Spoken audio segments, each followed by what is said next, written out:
Hello बच्चों, मैं हूं विमल प्रताप। आज मैं आप लोगों के लिए लेकर के आया हूं बायोमॉलिक्यूल का सब टॉपिक लिपिड। तो पीछे हम लोग बायोमॉलिक्यूल में जो है लास्ट में हम लोगों ने शायद क्या पढ़ा था। लास्ट में शायद हम लोगों ने पढ़ा हुआ था प्रोटीन। प्रोटीन के बाद इंजाइम हम लोगों ने पढ़ा हुआ था। ठीक, तो इंजाइम के बाद हम लोग जो है आज लिपिड पढ़ने वाले हैं कि लिपिड भाई क्या होता है। तो सबसे पहले हम लोग समझते हैं कि लिपिड होता क्या है। लिपिड जो है नॉर्मली जो आप अपने घरों में ऑयल देखते हैं या फिर घी देखते हैं, उसी को जो है हम लोग लिपिड बोल सकते हैं, क्योंकि वो सब जो है लिपिड के ही बने हुए सब्सटेंसेस होते हैं। ठीक, और आप जो ऑयल होता है या फिर जो घी होता है उसके अंदर क्या पाया जाता है, फैट पाया जाता है। तो वही फैट को ही जो है लिपिड बोला जाता है। ठीक है, तो फैट और कुछ भी नहीं है, लिपिड का ही एक दूसरा रूप होता है जिसको हम लोग फैट भी बोलते हैं घरों में। तो फैट और कुछ भी नहीं है, क्या है, लिपिड ही है, या फिर लिपिड और कुछ भी नहीं, क्या है, फैट है। ठीक, तो हम लोग यहाँ पर आज उसी के बारे में पढ़ने वाले हैं कि लिपिड क्या होता है, उसका केमिकल स्ट्रक्चर देखेंगे। ठीक है, तो देखते हैं लिपिड क्या होता है। लिपिड देखिए, लिपिड नॉर्मली जो है मैंने आप लोगों को बताया कि लिपिड को ही हम लोग फैट बोल रहे हैं, और आप लोग जो है ये बेसिक चीज़ जानते ही होंगे कि लिपिड जो है वो वाटर सोल्यूबल नहीं होता है। इसको हम लोग जब अभी मैक्रो मॉलिक्यूल्स और माइक्रो मॉलिक्यूल का डिफ्रेंशिएशन किए हुए थे वहाँ पर भी बताया हुआ था मैंने आप लोगों को कि लिपिड जो होता है वो वाटर सोल्यूबल नहीं होता है।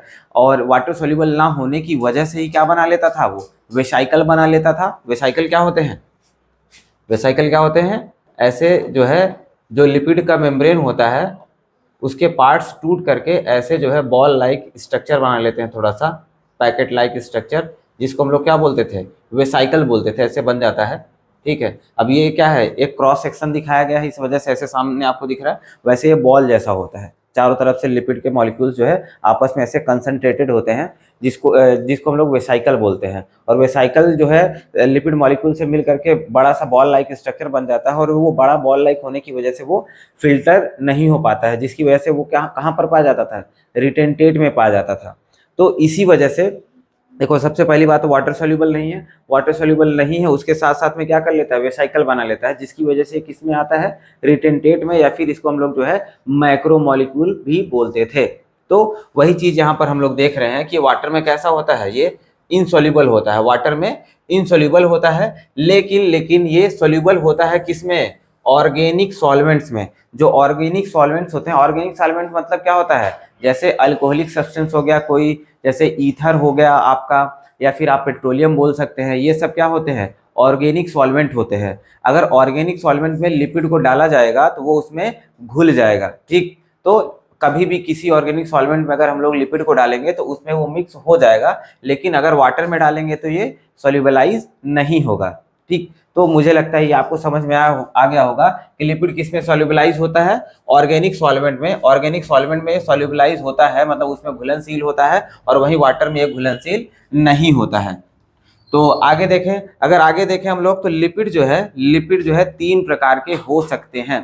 देखो, लिपिड में बहुत ज़्यादा डिटेल चीज़ें नहीं हैं, हम लोग को कट टू कट चीज़ें देखनी है कि भाई ये किस में सोल्यूबल है, कितने टाइप का होता है, बस इतना हिस्सा ही देखना हम लोगों को। ज़्यादा इसके बारे में हम लोगों को देखना भी नहीं है, बहुत डिटेल नहीं देखना है। लेकिन हाँ, जितना है आपको मैं जो है पक्का कर सकता हूँ कि जितना मैं आपको बता दूंगा, इससे एक भी अक्षर जो है आपको आपके एग्जाम में इससे ज़्यादा बाहर से नहीं आएगा। जितना बता रहा हूँ बस इतना ही आपको देखना है, इतना ही तैयार करना है, इससे एक भी अक्षर आपको बाहर से नहीं मिलने वाला है।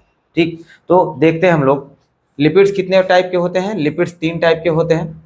लिपिड्स 3 टाइप के हैं, कौन कौन से होते हैं, एक तो फैटी एसिड होता है, दूसरा ग्लिसरॉल होता है, और तीसरा ग्लिसराइड होता है। तो कौन कौन से होते हैं लिपिड्स, 3 टाइप के होते हैं। एक तो फैटी एसिड, फैटी एसिड होता है जो कि एक सिंपलेस्ट जो है, इसको हम लोग सिंपलेस्ट लिपिड भी बोलते हैं।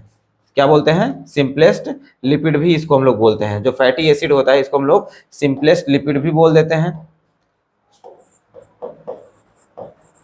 या सिंपल लिपिड बोल दो। और वही ग्लिसरॉल भी जो है ये भी एक सिंपल लिपिड ही होता है, ये भी एक सिंपल लिपिड होता है। वहीं जो ग्लिसराइड है हमारा, ये थोड़ा सा कॉम्प्लेक्स होता है, ये कॉम्प्लेक्स होता है। कॉम्प्लेक्स क्यों होता है, क्योंकि जो ग्लिसराइड होता है ये ग्लिसरॉल और फैटी एसिड के मिक्स होने से बनता है। ग्लिसरॉल और फैटी एसिड जब आपस में मिल जाते हैं तब ये जो है ग्लिसराइड का फॉर्मेशन करते हैं। तो आपको ये डाउट क्लियर हो जाना चाहिए कि जो ग्लिसराइड होता है वो और कुछ भी नहीं है, वो ग्लिसरॉल और फैटी एसिड का मिक्सचर होता है। ये जब आपस में मिले हुए रहते हैं तो उसी को जो है हम लोग बोलने लगते हैं ग्लिसराइड। ठीक है, तो ग्लिसराइड कोई बड़ी चीज नहीं है, ग्लिसराइड कुछ भी नहीं, ग्लिसरॉल और फैटी एसिड का मिक्सचर होता है। ठीक है, तो आगे देखते हैं, हम लोग एक एक करके देखेंगे कि फैटी एसिड भाई क्या होते हैं, इनका स्ट्रक्चर कैसे होता है, ग्लिसरॉल क्या होते हैं, इनका स्ट्रक्चर कैसे होता है, और ग्लिसराइड्स क्या होते हैं और इनका स्ट्रक्चर कैसे होता है। तो सबसे पहले हम लोग देखेंगे फैटी एसिड। फैटी एसिड क्या है भाई, इसके बारे में मैंने आपको ऊपर बताया कि ये कैसा होता है, सिंपल लिपिड होता है। कैसा होता है, सिंपल लिपिड होता है। ये किसका बना हुआ होता है, ये चेन ऑफ हाइड्रोकार्बन्स का, चेन ऑफ हाइड्रोकार्बन। हाइड्रोकार्बन किसको बोलते हैं, हाइड्रोकार्बन मतलब हाइड्रोजन और कार्बन डाइऑक्साइड का जो आप कह सकते हो मॉलिक्यूल होता है, उसी को जो है हम लोग हाइड्रोकार्बन्स बोलते हैं। आप लोगों ने देखा हुआ होगा, जैसे ये CH3 मॉलिक्यूल हो गया, CH2 मॉलिक्यूल हो गया, CH2 मॉलिक्यूल हो गया, फिर बाद में मान लो हमने इसको CH3 लिख दिया। ठीक है, इसको क्या बोलते हैं, मेथ एथ्रोब्यूट, ब्यूटेन बोला जाता है। तो ये क्या है, एक प्रकार का हाइड्रोकार्बन होता है। ठीक, ये क्या होता है, एक प्रकार का हाइड्रोकार्बन होता है। तो इसी चेन ऑफ हाइड्रोकार्बन में, ये सिंपली आपको फैटी एसिड समझ लो, इतना इजी है फैटी एसिड का स्ट्रक्चर कि इससे इजी स्ट्रक्चर और तो कुछ हो भी नहीं सकता। उससे इजी स्ट्रक्चर तो फिर आपका क्या है, ब्यूटेन ही है आपका, ब्यूटेन ही आपका उससे सिंपल स्ट्रक्चर हो सकता है। या फिर आपको सिर्फ सबसे सिंपल स्ट्रक्चर आपका क्या हो सकता है, मीथेन, जिसमें हम लोग कह सकते हैं जो CH4 होता है। बस ये सिंपल स्ट्रक्चर है, इससे सिंपल क्या ही हो सकता है। तो हम लोग देखते हैं क्या, फैटी एसिड का स्ट्रक्चर देखते हैं कि ये भाई सिंपल स्ट्रक्चर कैसे है, कैसे है। देखिए,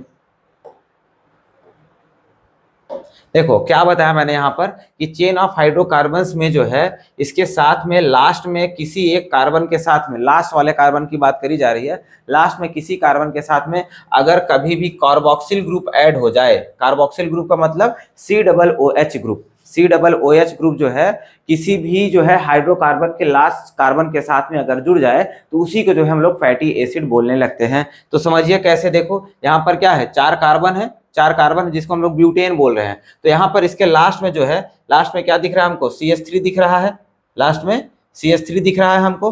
अब CH3 को जो है हम लोग ओपन करके लिख दें अगर ओपन करके, तो कैसा दिखेगा हमको, देखिए ये यहाँ पर एक हाइड्रोजन हो गया, यहाँ पर एक हाइड्रोजन हो गया, और ऊपर की तरफ एक हाइड्रोजन हो गया। तो चारों जगह पर जो है, फिर से एक बार लिख देता हूं मैं,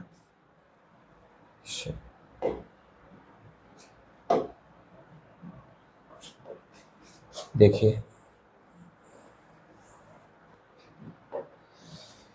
यहाँ पर एक हाइड्रोजन है, ये CH3 था हमारा। तो वही कह रहा है कि लास्ट में जो है किसी मतलब किसी हाइड्रोकार्बन का किसी लास्ट के कार्बन के साथ में जो है जब कार्बोक्सिल ग्रुप जुड़ जाए, तो यहाँ पर जो है हम कार्बोक्सिल ग्रुप जोड़ देते हैं एक हाइड्रोजन को हटा करके। एक हाइड्रोजन को, जैसे इस हाइड्रोजन को हटा दिया हमने, अब यहाँ पर क्या कर दिया हमने, कार्बोक्सिल ग्रुप को जोड़ दिया, COOH ग्रुप को यहाँ पर हमने इसके साथ में जोड़ दिया। तो अब देखिए यहाँ पर क्या है, ये पूरे कंपाउंड क्या है, हाइड्रोकार्बन है। ये पूरा कंपाउंड क्या है, हाइड्रोकार्बन है, लेकिन इसी के साथ में क्या लग गया है, कार्बोक्सिल ग्रुप लग गया है। तो जब भी किसी हाइड्रोकार्बन, चेन ऑफ हाइड्रोकार्बन के साथ में कार्बोक्सिल ग्रुप लग जाएगा तो उसे कुछ और नहीं, हम लोग क्या बोलने लगते हैं, फैटी एसिड बोलने लगते हैं, फैटी एसिड बोलने लगते हैं। सिंपली एक चेन ऑफ हाइड्रोकार्बन के साथ में कार्बोक्सिल ग्रुप जुड़ जाए, फैटी एसिड बोलने लगते हैं उसको। तो यहाँ पर यही फैटी एसिड हो जाता है। और आप लोगों को जो है बेसिक पता होना चाहिए केमिस्ट्री में, हम लोग जो है, जो ये हमारा ये हाइड्रोकार्बन जो होता है, इसको हम लोग R ग्रुप भी बोलते हैं। क्या बोलते हैं, R बोलते हैं ना। R मतलब क्या होता है, अल्काइल ग्रुप। आप लोग आगे पढ़ेंगे, जब IUPAC पढ़ेंगे, वहाँ पर जब नॉमेनक्लेचर पढ़ाया जाता है तो वहाँ पर जो है चेन ऑफ हाइड्रोकार्बन्स को कैसे पढ़ना होता है उसके बारे में आप लोगों को बताया जाएगा डिटेल में। अभी के लिए मैं आपको बता देता हूँ, ये जो हाइड्रोकार्बन्स की चेन होती है, इनको R ग्रुप भी, ये अकेले होंगे फिर भी R बोल सकते हो, ये पूरा चेन में होगा फिर भी इसको R बोल सकते हैं। R मतलब ही होता है अल्काइल ग्रुप। ये जो हाइड्रोकार्बन है इनको अल्काइल बोला जाता है। ठीक है, तो R ग्रुप के साथ में क्या लगा हुआ है, अब अगर ऐसे हम लोग इसको कलेक्टिवली बोले, इसको बोल दे ये R है, R के साथ में क्या लगा हुआ है, COOH ग्रुप लगा हुआ है। तो R के साथ में जब भी COOH ग्रुप लग जाएगा तो इसी को हम लोग फिर से क्या बोल सकते हैं, फैटी एसिड बोल सकते हैं, इसी को हम लोग फैटी एसिड बोल सकते हैं। तो वही चीज मैंने आगे यहाँ पर लाइन में दिखाया हुआ है कि भाई आर ग्रुप है, एक आर ग्रुप है, उसके साथ में ये लॉन्ग चेन है, ये जो क्रिस क्रॉस दिखाया है ये और कुछ भी नहीं, लॉन्ग चेन है। लॉन्ग चेन का मतलब वही जो कार्बन थे, 1 carbon 2 carbon 3 carbon 4 carbon 5 carbon, ये जो अलग अलग कार्बन थे उन्हीं को जो है हम लोगों ने यहाँ पर ये जो एक एक डॉट आपको दिख रहा है यहाँ पर देख लीजिए, ये जो एक एक डॉट आपको दिख रहा है ना, यहाँ पर समझ लीजिए यहाँ पर एक कार्बन ही है, यहाँ पर क्या है, एक कार्बन, यहाँ पर एक कार्बन है, यहाँ पर एक कार्बन है, यहाँ पर एक कार्बन है। तो एक एक कार्बन ही लगा हुआ है हर क्रॉस पे,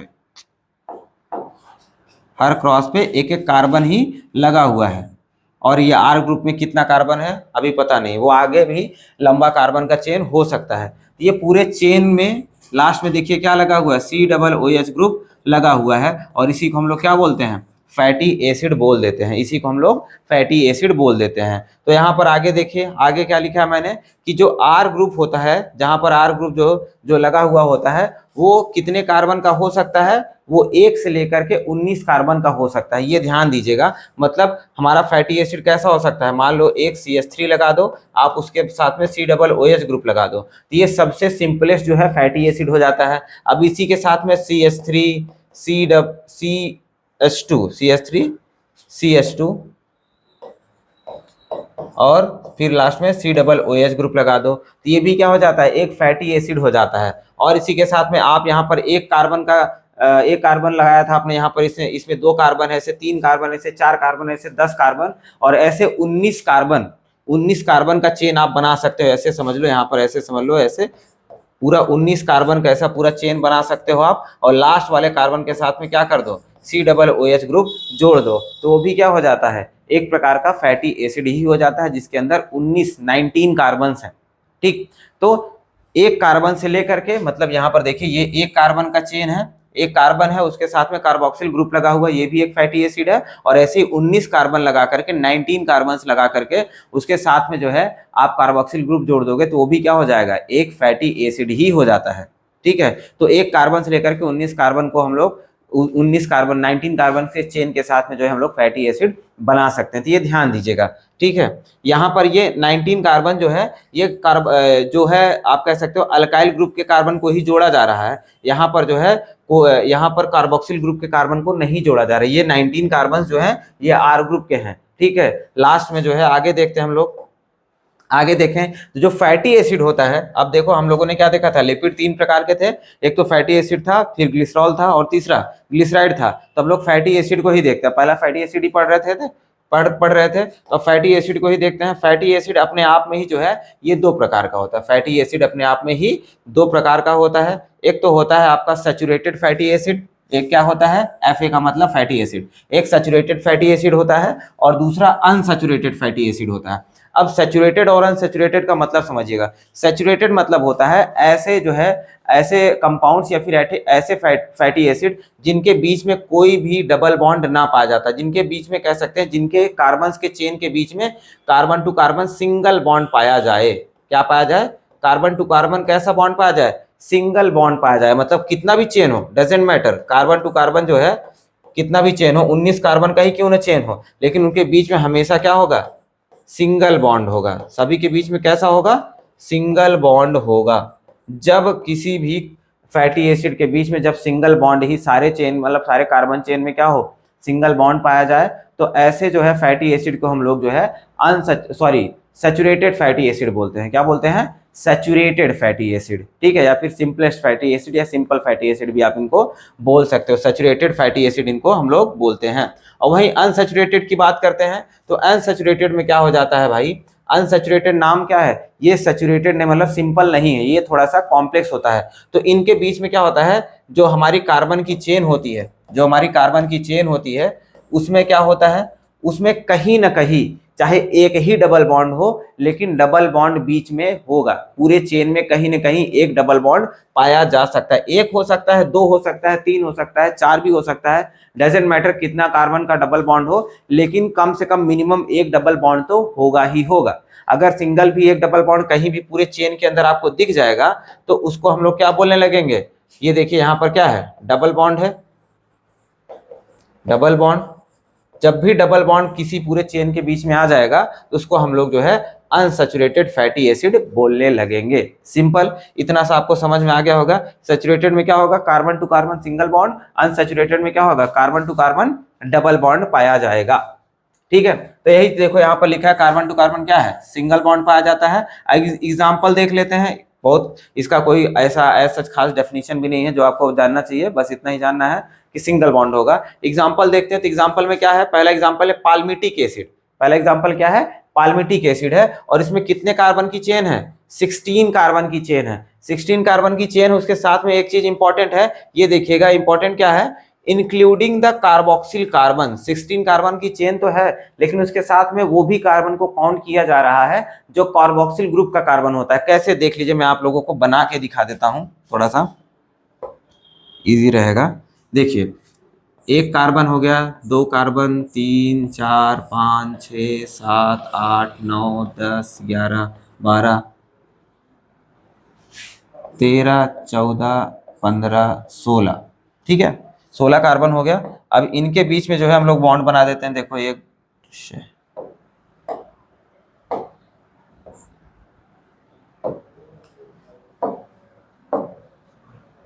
इनके बीच में यहाँ पे एक बॉन्ड, सिंगल बॉन्ड ही रहना है।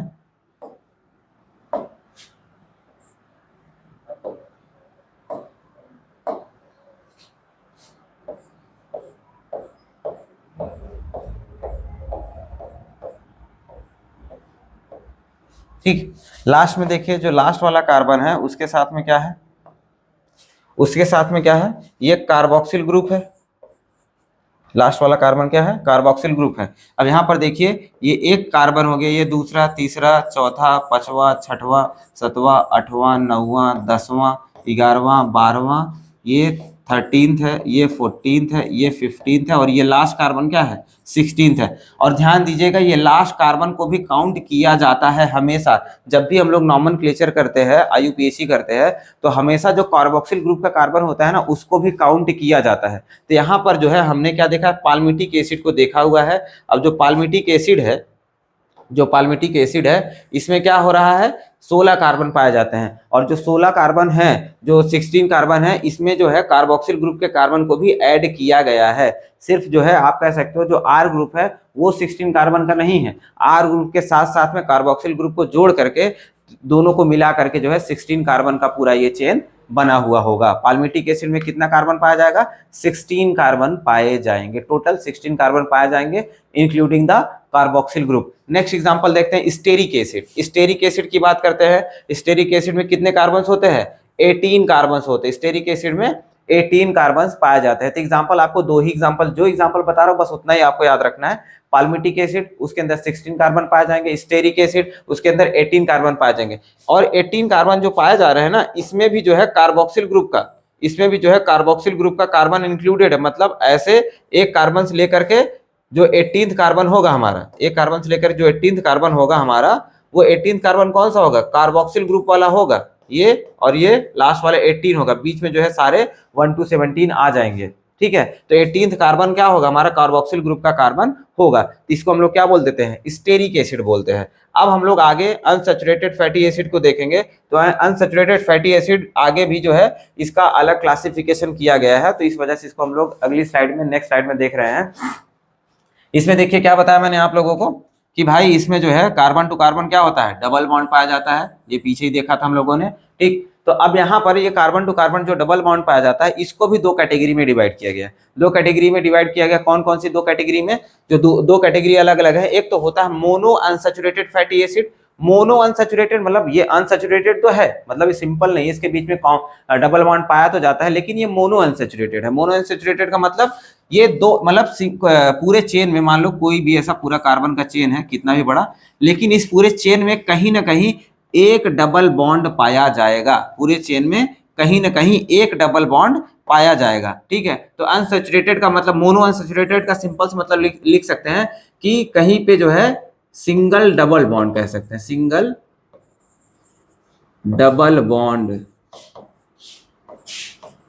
पाया जाएगा पूरे कहीं चेन में। पूरे चेन में कहीं ना कहीं एक जगह पर जो है डबल बॉन्ड पाया जाएगा, वो कहीं पर भी हो सकता है, बीच में, किनारे, कहीं पर भी जो है डबल बॉन्ड हो सकता है। तो जब पूरे चेन में सिर्फ एक जगह पर डबल बॉन्ड पाया जाएगा तो उसको हम लोग बोलते हैं मोनो अनसैचुरेटेड फैटी एसिड बोल देते हैं, या फिर शॉर्ट फॉर्म में इसको मूफा भी बोलते हैं, MUFA, मूफा। ठीक है, mono unsaturated fatty acid. Next देखें हम लोग पॉली अनसैचुरेटेड फैटी एसिड है। पॉली का मतलब हमको पता है, पॉली मतलब क्या होता है, ढेर सारे, पॉली मतलब ढेर सारे। तो अब यहां पर क्या होगा, जो भी कार्बन की चेन होगी, ऐसे कार्बन की चेन आप बना लीजिए।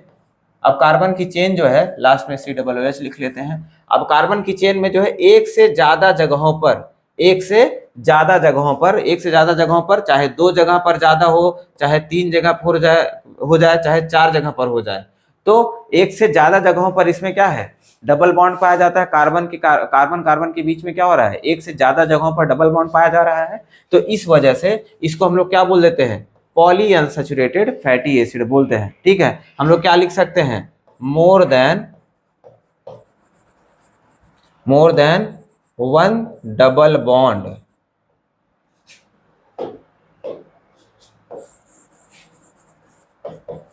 मोर देन 1 डबल बॉन्ड जो होता है इसमें प्रेजेंट होता है, तो इसको क्या बोल देते हैं हम लोग, पॉली अनसैचुरेटेड फैटी एसिड बोल देते हैं।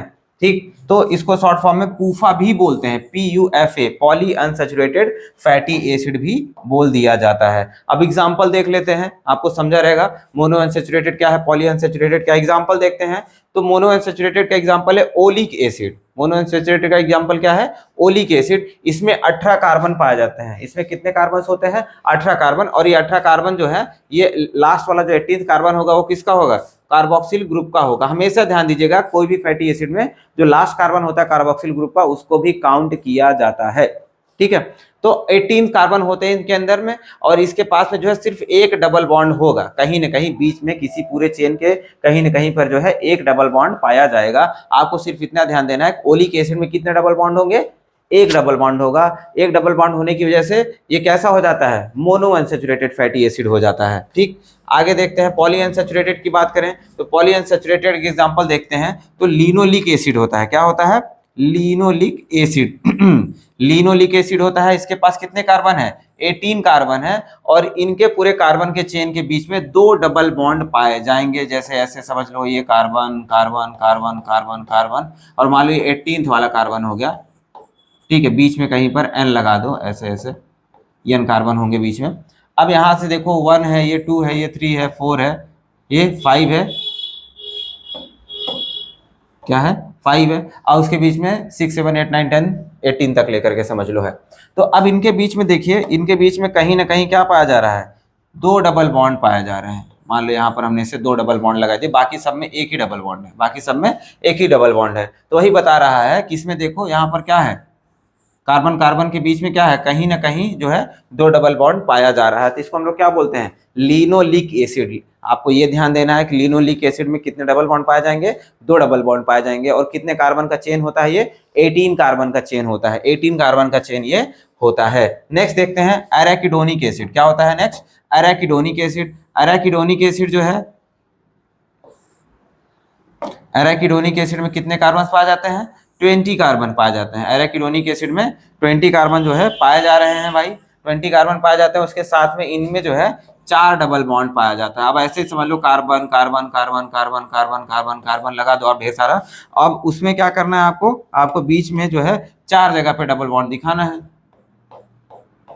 4 जगह पे डबल बॉन्ड हो गया। अभी लास्ट में मान लो इसको COOH हमने बोल दिया था, ठीक, COOH बोल दिया। बीच में मान लो ऐसा 20 कार्बन का पूरा चेन होगा, बीच में N लगा देते हैं हम लोग। तो ऐसा 20 कार्बन का चेन होगा और बीच में 4 जगह पर क्या होगा, डबल बॉन्ड पाया जाएगा। तब इसको क्या बोलने लगते हैं, एराकिडोनिक एसिड बोलने लगते हैं। क्या बोलते हैं, एराकिडोनिक एसिड बोलते हैं। ठीक, तो हम लोगों ने क्या क्या एग्जाम्पल देखा भाई, जो मोनो अनसैचुरेटेड था ओलिक एसिड, 18 कार्बन पाए जाते हैं, और उनमें क्या होता था, सिर्फ और सिर्फ एक डबल बॉन्ड पाया जाता था, सिर्फ और सिर्फ एक डबल बॉन्ड पाया जाता था पूरे चेन में। वही पॉली अनसैचुरेटेड फैटी एसिड में 2 एग्जांपल हमने देखा, एक लिनोलिक एसिड देखा और दूसरा एराकिडोनिक एसिड देखा। लिनोलिक एसिड में 18 कार्बन पाए जाते हैं, लिनोलिक एसिड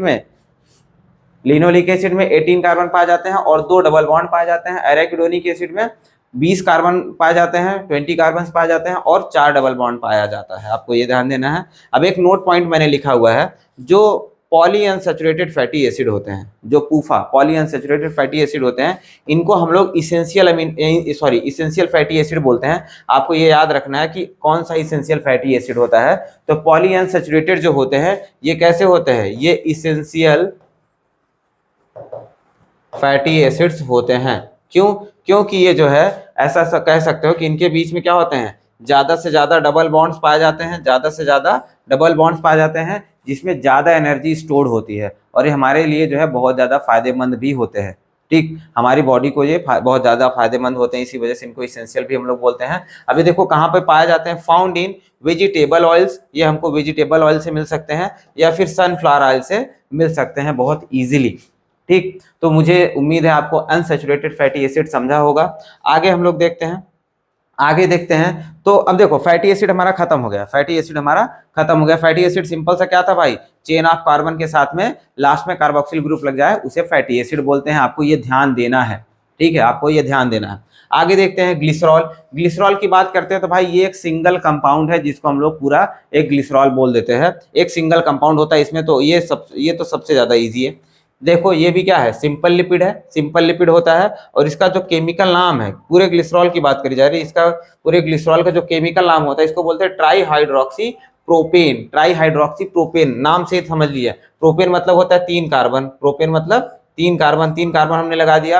अब 3 कार्बन के साथ में क्या है, ट्राई हाइड्रोक्सी मतलब तीनों पे क्या लगना है, OH ग्रुप। हाइड्रोक्सी मतलब होता है OH ग्रुप, तीनों पे हमने क्या लगा दिया, OH ग्रुप लगा दिया। अब भाई कार्बन के बॉन्ड को बैलेंस करने के लिए जो है हम लोग इसके साथ में हाइड्रोजन लगाएंगे। देखो कार्बन कितना बॉन्ड बना सकता है, 4 बॉन्ड बना सकता है।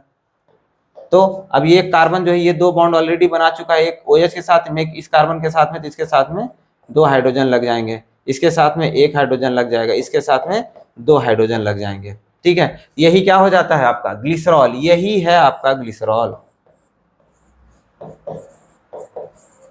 ग्लिसरॉल और कुछ भी नहीं है, क्या होता है, ट्राई हाइड्रोक्सी प्रोपेन को ही हम लोग ग्लिसरॉल बोल देते हैं। वही स्ट्रक्चर मैंने यहाँ पर देखो ये ओपन स्ट्रक्चर बनाया है, यहाँ पर ये लिख के बनाया है CH2OH CH CH2OH, ये ग्लिसरॉल हो जाता है आपका। ठीक है, ये ग्लिसरॉल का स्ट्रक्चर आपको याद रखना है। ट्राई हाइड्रोक्सी प्रोपेन इसका नाम होता है, केमिकल नेम या फिर IUPAC नेम इसका होता है ये, और बाकी इसको वैसे कॉमन नेम में हम लोग इसको ग्लिसरॉल बोल देते हैं। ठीक, ग्लिसरॉल ही क्या है, ट्राई हाइड्रोक्सी प्रोपेन होता है। ठीक है, तो ये स्ट्रक्चर आपको ध्यान देना है भाई। आगे देखते हैं हम लोग, ये हमारा हो गया ग्लिसरॉल खत्म हो गया। अब लोग देखेंगे ग्लिसराइड्स। ग्लिसराइड्स क्या होते हैं उसके बारे में देखते हैं। देखो हमने क्या देखा था, ग्लिसरॉल और फैटी एसिड को ही जब हम जोड़ देते हैं उसी को हम लोग क्या बोलने लगते हैं, ग्लिसराइड्स बोलने लगते हैं। ग्लिसरॉल प्लस फैटी एसिड को ही क्या बोलते हैं हम लोग, ग्लिसराइड्स बोलते हैं। तो देखिए ये ग्लिसरॉल है और ये फैटी एसिड है, तो यहाँ पर एक ग्लिसरॉल बना लेते हैं हम लोग। देखो ये ग्लिसरॉल हो गया, CH2 CH2, ठीक है, और इसके साथ में OH लग गया, OH, इसी को क्या बोलते हैं, ग्लिसरॉल बोलते हैं। अब इसी के साथ में क्या हो जाएगा, फैटी एसिड हम लोग जोड़ देंगे। क्या जोड़ देंगे, फैटी एसिड जोड़ देंगे। तो इसी को क्या बोलने लगते हैं हम लोग, ग्लिसराइड्स बोलने लगते हैं, इसी को ग्लिसराइड्स बोलने लगते हैं। अब देखो इनके बीच में ये बॉन्ड बनता कैसे है उसको देखते हैं। इनके बीच में जो बॉन्ड पाया जाता है इसको हम लोग बोलते हैं एस्टर बॉन्ड। इसको क्या बोलते हैं हम लोग, एस्टर बॉन्ड बोलते हैं। अब एस्टर बॉन्ड बनता कैसे है वो मैं आपको बना के दिखा देता हूँ। एस्टर बॉन्ड बनता कैसे है देख लीजिए। फैटी एसिड का अगर मैं स्ट्रक्चर बना दूं, यहाँ पर सिंपल सा एक फैटी एसिड का स्ट्रक्चर बना दूं, तो देखो फैटी एसिड आपको यहाँ पे पहले बना के दिखाऊं, क्या था, फैटी एसिड कैसा था, R, उसके साथ में क्या था, एक long chain of the carbon, और फिर लास्ट में COOH ग्रुप। इसी को क्या बोलते हैं हम लोग, फैटी एसिड। यहाँ तक आपको भाई समझ में आ जाना चाहिए, और कुछ भी नहीं है फैटी एसिड। ठीक, अब यहाँ पर हम लोग उसी को उल्टा करके रख देते हैं। उसी को उल्टा मतलब ऐसा आप इसको उठाओ और उल्टा कर दो, मतलब COOH ग्रुप जो है इस तरफ लगा दो ऐसे, ये ऐसा, ये COOH ही है। इसको कंफ्यूज मत करिएगा कि H तो पहले लग गया सर, लेकिन COOH ही है। ठीक है, आगे कार्बन कार्बन कार्बन का पूरा चेन लगा दो, R कर दो ऐसे। अब इसमें देखो इसमें क्या हो रहा है, इसके OH ग्रुप में और इसके कार्बोक्सिल ग्रुप के बीच में जो है ये बॉन्ड बनता है। इसके OH ग्रुप और इसके कार्बोक्सिल ग्रुप के बीच में जो है ये बॉन्ड बन रहा होता है। तो इन दोनों के बीच में ये जो बॉन्ड बनता है इसी को हम लोग बोलते हैं एस्टर बॉन्ड। क्या बोलते हैं? एस्टर बॉन्ड बोलते हैं। आप हमेशा ध्यान दीजिएगा, जब भी एस्टर बॉन्ड बनता है वो हमेशा किसी अल्कोहलिक ग्रुप में बनता है या किसी अल्कोहलिक ग्रुप और कार्बोक्सिल ग्रुप के बीच में। अल्कोहलिक ग्रुप और कार्बोक्सिल ग्रुप या फिर हाइड्रोक्सी और कार्बोक्सिलिक ग्रुप के बीच में जब जो है बॉन्ड बनता है उसी बॉन्ड को जो है हम लोग एस्टर बॉन्ड बोलते हैं। और इस बॉन्ड के फॉर्मेशन के प्रोसेस को जो है हम लोग बोल देते हैं एस्टेरिफिकेशन। इस बॉन्ड के फॉर्मेशन के प्रोसेस को हम लोग बोलते हैं एस्टेरिफिकेशन। मतलब ये जो बॉन्ड बन रहा है बॉन्ड एस्टर है, लेकिन प्रोसेस को हम लोग क्या बोलते हैं? प्रोसेस को जो है हम लोग एस्टेरिफिकेशन बोलते हैं। ठीक है, ये जो प्रोसेस है इसको हम लोग क्या बोल देंगे? एस्टेरिफिकेशन बोलते हैं। ठीक, एस्टेरिफिकेशन बोलते हैं। देखो ये बॉन्ड बनता कैसे है ये भी देख लो। ये OH ग्रुप होता है और ये COOH ग्रुप होता है। तो यहाँ से OH क्या करता है? अपना H डोनेट करता है। OH क्या करता है? अपना H डोनेट करता है। ये H डोनेट करता है और COOH अपना OH डोनेट करता है। H क्या कर रहा है? OH क्या कर रहा है? H डोनेट करता है और COOH अपना OH डोनेट करता है। और इस डोनेशन की वजह से यहाँ से जो है एक H2O, एक वाटर मॉलिक्यूल जो है वो रिमूव हो जाता है। एक वाटर मॉलिक्यूल रिमूव हो जाता है और इसके रिमूव होने के बाद यहाँ पर जो है जो बॉन्ड बनता है उसको हम लोग एस्टर बॉन्ड बोल रहे हैं। स्ट्रक्चर बना के दिखा देता हूँ, देखो कैसे बॉन्ड बनेगा। इसको आगे बनाकर यहीं बगल में बना के देख लेते हैं। देखो पहले तो ग्लिसरॉल बना लेते हैं हम लोग।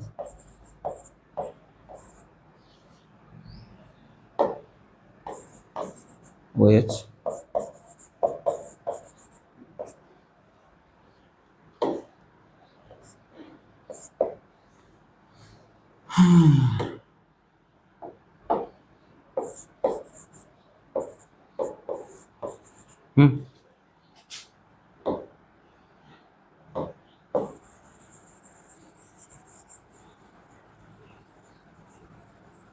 यहाँ पर आप इसको देखिएगा, यहाँ पर ये H2O निकला हुआ है। तो H2O निकलने के बाद जो है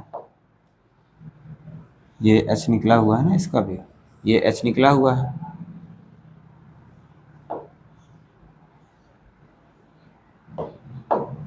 और इसका OH निकला हुआ है, कार्बोक्सिल ग्रुप का OH निकला हुआ है। तो ये लास्ट में यहाँ पे एक कार्बन होता है।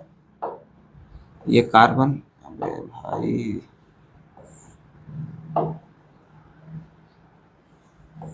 ये कार्बन है और कार्बन के साथ में जो O होता है ये इसके ऊपर ऐसे लग जाता है और ये कार्बन के साथ में यहाँ पर ये ऑक्सीजन के साथ में जो है ये सिंगल बॉन्ड बनाता है।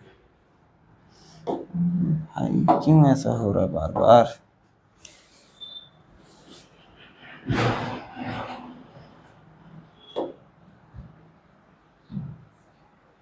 इनके बीच में ये ऐसा बॉन्ड बना लेता है और ये लास्ट में पूरा ये कह सकते हो ऊपर जा करके ये R ग्रुप लग जाएगा। ठीक है, तो ये जो है इनके बीच में ये बॉन्ड बन गया। ये जो बॉन्ड बनना था इनके बीच में ये बन गया।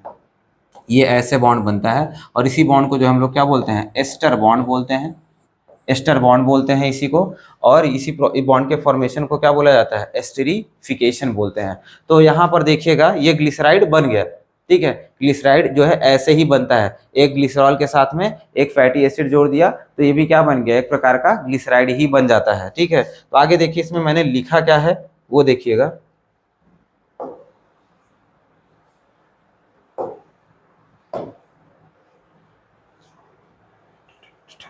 देख लो भाई, कुछ गड़बड़ हो गया है बोर्ड में, कोई प्रॉब्लम है।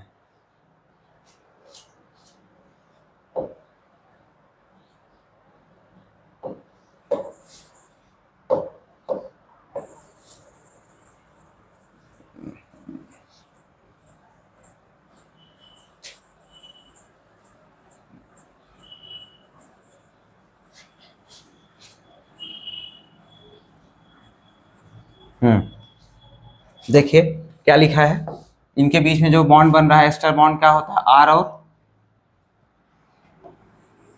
RCOOH और R डैश OH के बीच में बना करके दिखा रहा है। मतलब जो कार्बोक्सिल जो हमारा ग्लिसरॉल था कैसा था, ग्लिसरॉल क्या था, ट्राईहाइड्रोक्सी प्रोपेन था। ट्राईहाइड्रोक्सी प्रोपेन में क्या था, OH ग्रुप होता था, और वहीं पर जो फैटी एसिड होता था उसमें क्या होता था, COOH ग्रुप होता था।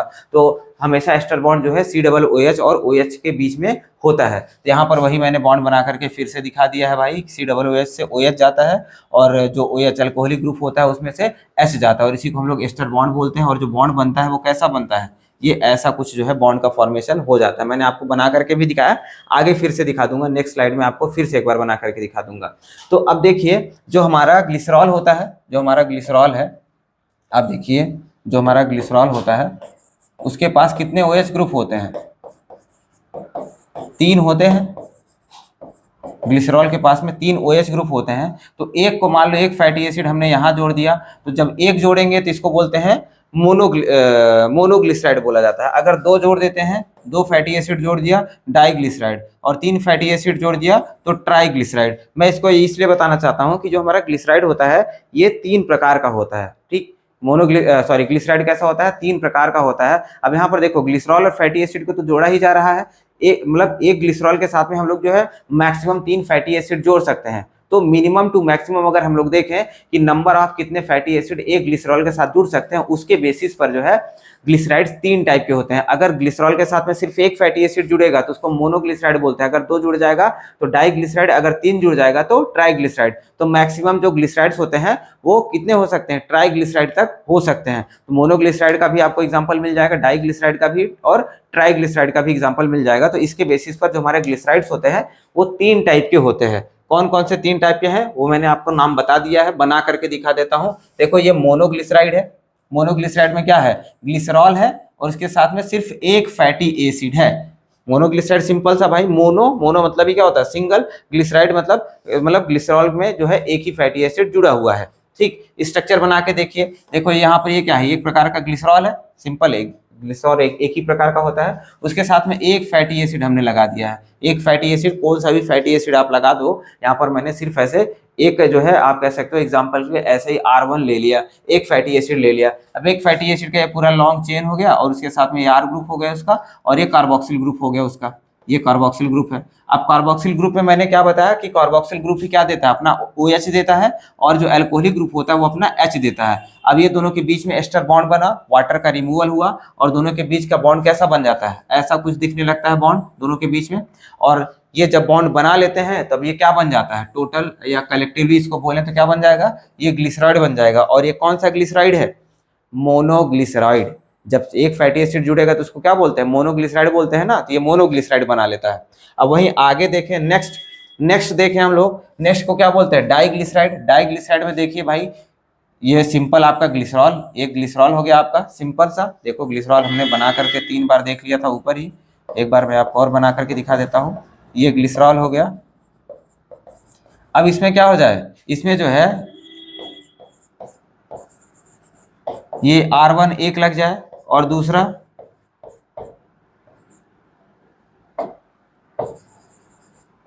ये R2 लग जाए।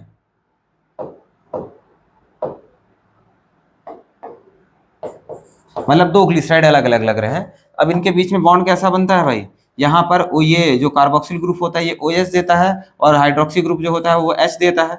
ऐसे ही यहाँ पर भी तो ये बोर्ड जो है यहाँ से क्या रिमूव हो जाएगा, H2O, यहाँ से भी H2O, यहाँ से भी H2O रिमूव हो जाएगा। और जैसे ही H2O रिमूव होगा कैसा बॉन्ड बन जाएगा, ये बॉन्ड बन जाएगा, ये बॉन्ड बन जाएगा। और इसी को क्या बोलते हैं, एस्टर बॉन्ड बोलते हैं। और यहाँ पर कितने फैटी एसिड जुड़ रहे हैं, 2 फैटी एसिड जुड़ रहे होते हैं, इस वजह से इसका नाम क्या पड़ जाता है, डाइग्लिसराइड पड़ जाता है, ठीक। आगे देखते हैं, आगे देखें हम लोग ट्राइग्लिसराइड। ट्राइग्लिसराइड में क्या है भाई, ट्राई मतलब क्या होता है, 3, ग्लिसरॉल के साथ में 3 फैटी एसिड जुड़ जाएगा तो उसको क्या बोलते हैं, ट्राइग्लिसराइड बोलते हैं। यहाँ पर देखो सिंपल वही भाई हमने जो देखा हुआ है, CH2OH,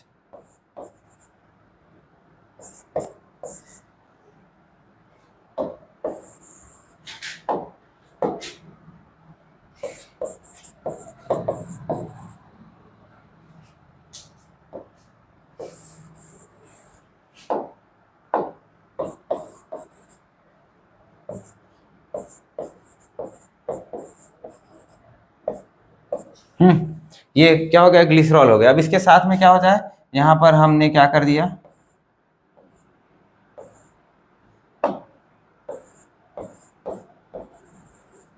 ये R1 लगा दिया, R2 लगा दिया,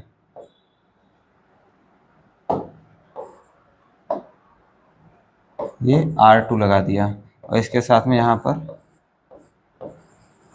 ये R3 लगा दिया।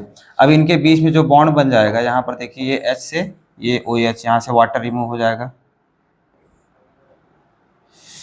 क्यों हो रहा है, यहाँ से वाटर रिमूव होगा, यहाँ से भी वही सेम चीज,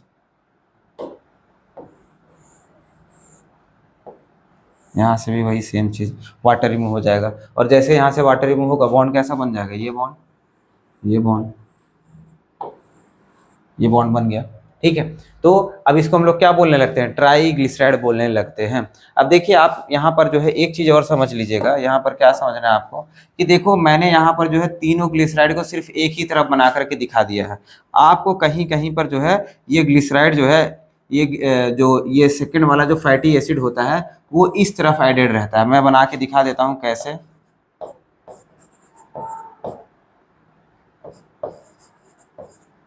देखो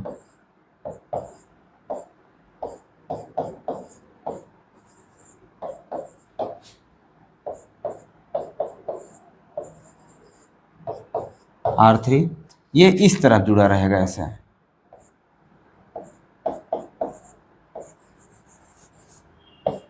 R2 ये आपको ऐसा देखने के लिए मिलेगा बहुत सारी जगहों पर, आपके एनसीईआरटी में भी ऐसे ही देखने के लिए मिलेगा। तो आप इससे और इससे कंफ्यूज मत होइएगा कि भाई आपने जो है, मैंने जो है आपको एक ही तरफ बना करके सारे फैटी एसिड को जोड़ करके दिखाया हुआ है, और यहाँ पर जो है दो फैटी एसिड एक तरफ है और एक फैटी एसिड एक तरफ है, तो इससे कोई दिक्कत वाली बात नहीं है। ये ट्राईग्लिसराइड ही है। ठीक है, बस आसानी में आपको समझाने के लिए, दिखाने के लिए बनाया था कि भाई ये कुछ अलग से, ये कोई दूसरा कॉम्प्लेक्स कंपाउंड नहीं है, सिंपल वही है।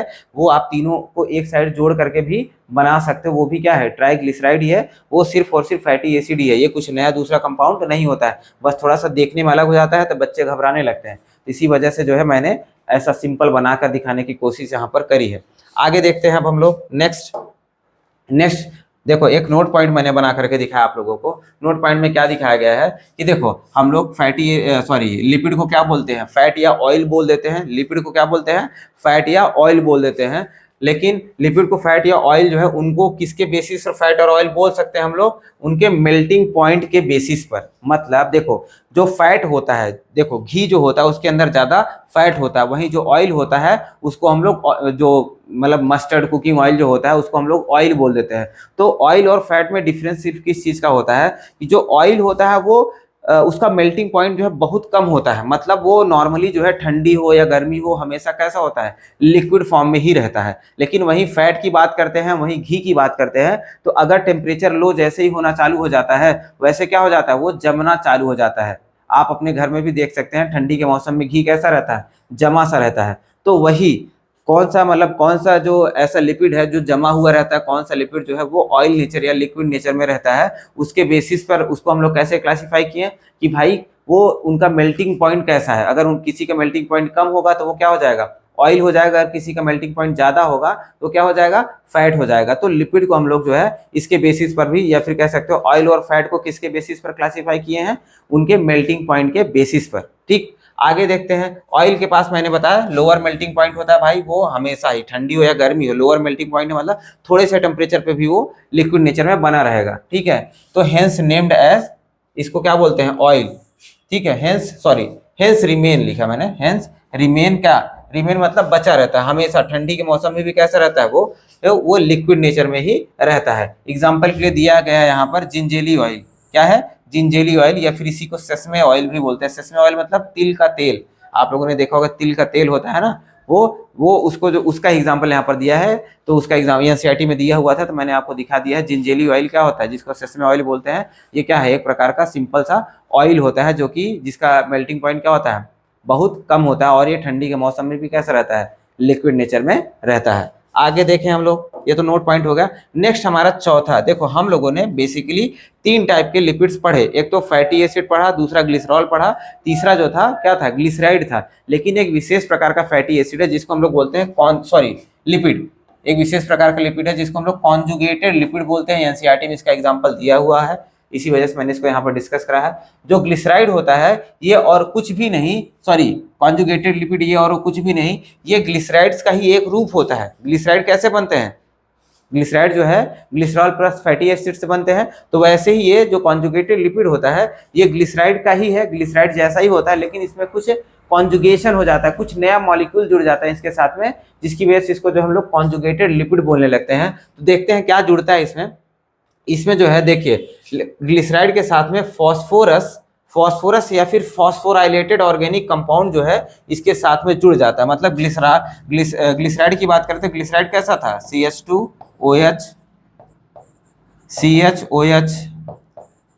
CH2OH, इसी को हम लोग अगर इसको जो है जोड़ दें इसके साथ में क्या, फैटी एसिड जोड़ दें यहाँ पर, इसके साथ में यहाँ पर फैटी एसिड अगर हम लोग जोड़ देते हैं R1 R2 R3, ये क्या है, ग्लिसराइड है। ठीक, ये ग्लिसराइड होता है। लेकिन यहाँ पर जो है किसी एक फैटी एसिड को हटा करके, किसी एक फैटी एसिड को हटा दो तुम, ये फैटी एसिड हमने हटा दिया एक। अब यहाँ पर जो है फॉस्फोरस को जोड़ दो। ठीक, फॉस्फोरस को जोड़ दें हम लोग, फॉस्फोरस को जोड़ दें या फिर फॉस्फोराइलेटेड कोई ऑर्गेनिक कंपाउंड को जोड़ दें।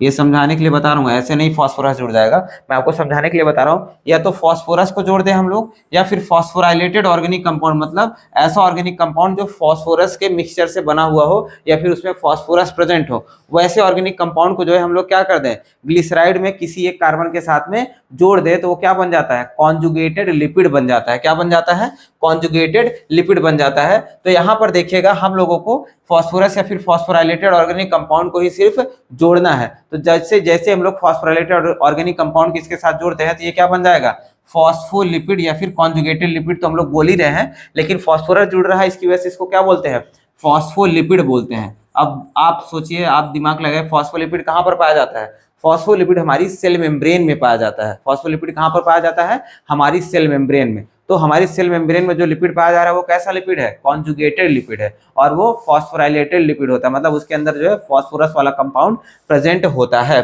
दे are found in cell membrane, कहाँ पर पाए जाते हैं, सेल मेम्ब्रेन में पाए जाते हैं। आगे देखें हम लोग, तो इसका जो है एक स्ट्रक्चर मैंने बना करके दिखाया, एक टाइप का फॉस्फोलिपिड है जिसको हम लोग लेसिथिन भी बोलते हैं। क्या बोलते हैं, लेसिथिन। फॉस्फोलिपिड को लेसिथिन भी बोला जाता है। ये मोस्ट एबंडेंट, सबसे ज्यादा कहां पर पाया जाएगा, प्लाज्मा मेम्ब्रेन में, प्लाज्मा मेम्ब्रेन या फिर क्या बोल सकते हो, सेल मेम्ब्रेन में, हमारे सेल मेम्ब्रेन में या फिर प्लाज्मा मेम्ब्रेन में ये सबसे ज्यादा पाया जाता है। और नेक्स्ट है एक दूसरे टाइप का है लेसिथिन के बाद स्फिंगोलिपिड। स्फिंगोलिपिड जो होता है ये हमारे माइलिन शीथ में पाया जाता है। माइलिन शीथ कहाँ पे पाया जाता है, माइलिन शीथ जो होता है न्यूरॉन के एक्सॉन पे पाया जाता है। जो न्यूरॉन का एक्सॉन पार्ट होता है, आप लोग न्यूरॉन जो है, न्यूरॉन देख लीजिए,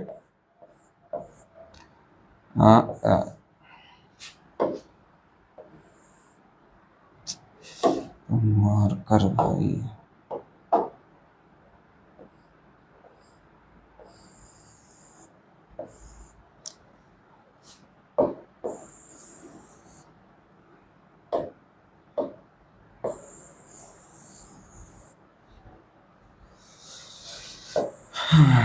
देखिए ये न्यूरॉन का जो एक्सॉन वाला पार्ट है, इसके ऊपर जो है एक ऐसे कवरिंग पाई जाती है, आप लोगों ने देखा हुआ होगा, ऐसे कवरिंग पाई जाती है। ये जो कवरिंग होता है वो माइलिन शीथ का ही बना हुआ होता है। किसका बना है, माइलिन शीथ का बना होता है। और ये जो माइलिन शीथ होता है वो किसका बना है, स्फिंगोलिपिड का, मतलब एक टाइप का लिपिड ही होता है जिसको हम लोग स्फिंगोलिपिड बोलते हैं। और ये किसके ऊपर पाया जाता है, माइलिन शीथ के ऊपर पाया जाता है। और माइलिन शीथ किसके ऊपर पाया जाता है, न्यूरॉन के एक्सॉन के ऊपर जो है पाया जाता है। ठीक है, ये दो टाइप के जो है फॉस्फोलिपिड हमारे पास हैं। अब हमको जो है यहाँ पर सिर्फ लेसिथिन को जो है थोड़ा सा स्ट्रक्चर, लेसिथिन का स्ट्रक्चर बना के बताना है।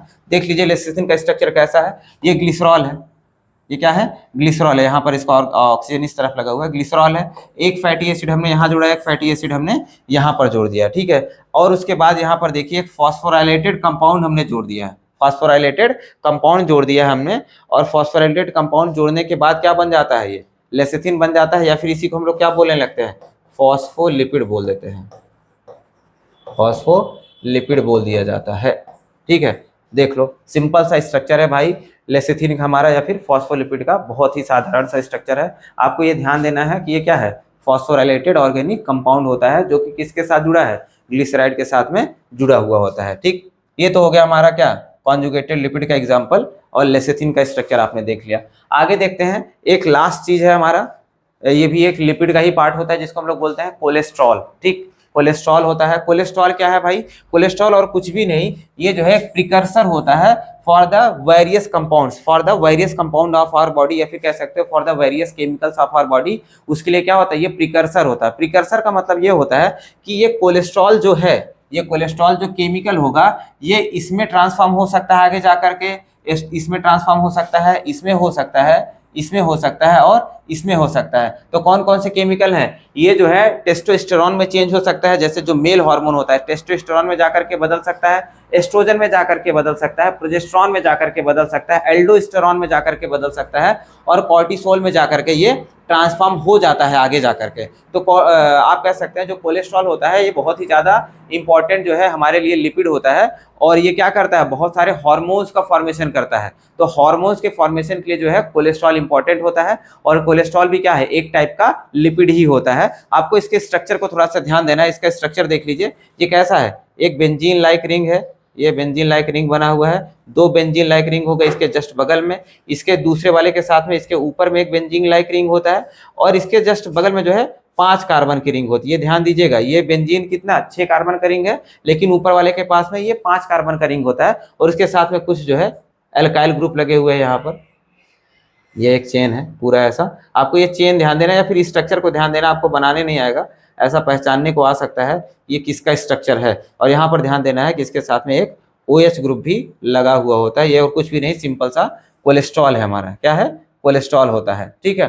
तो ये हो गया हमारा, कोलेस्ट्रॉल भी खत्म हो गया, और इसके साथ में हमारा लिपिड भी खत्म हो जाता है, ठीक। तो पूरा लिपिड का जो है हम लोगों ने देख लिया कि भाई केमिकल स्ट्रक्चर कैसा होता है, लिपिड किस का बना होता है, कितने टाइप्स के होते हैं, और कॉन्जुगेटेड लिपिड क्या होता है, कोलेस्ट्रॉल क्या होता है, इसको हम लोगों ने देख लिया। और मैं आशा करता हूँ आप लोगों को अच्छे से समझा होगा, और अगर नहीं समझा है या फिर कुछ भी डाउट है तो आप लोग जो है कमेंट सेक्शन में आराम से पूछ सकते हैं विदाउट एनी हेजिटेशन, या फिर हमारे जो है वीडियो के नीचे जो है आपको डिस्क्रिप्शन में टेलीग्राम चैनल का लिंक भी मिल जाएगा, आप वहां पर आकर के ज्वाइन कर सकते हैं। और ये जितना भी मैं वीडियो लेक्चर ले रहा हूँ ये सब का जो है आपको PDF नोट्स वहां पर मिल जाएगा, तो आप टेलीग्राम चैनल ज्वाइन कर सकते हैं। टेलीग्राम का भी नाम जो है द ट्विस्टेड DNA ही है, और वैसे आप सर्च भी कर सकते हैं, नहीं तो लिंक दिया हुआ है मैंने, ठीक है। तो मैं आप लोगों को जो है थैंक यू बोलना चाहूँगा, और साथ में जो है मैं आप लोगों से अपील भी करना चाहूँगा कि भाई मेरे चैनल को सपोर्ट करें, सब्सक्राइब करें, और अपने दोस्तों के साथ में शेयर करें। धन्यवाद।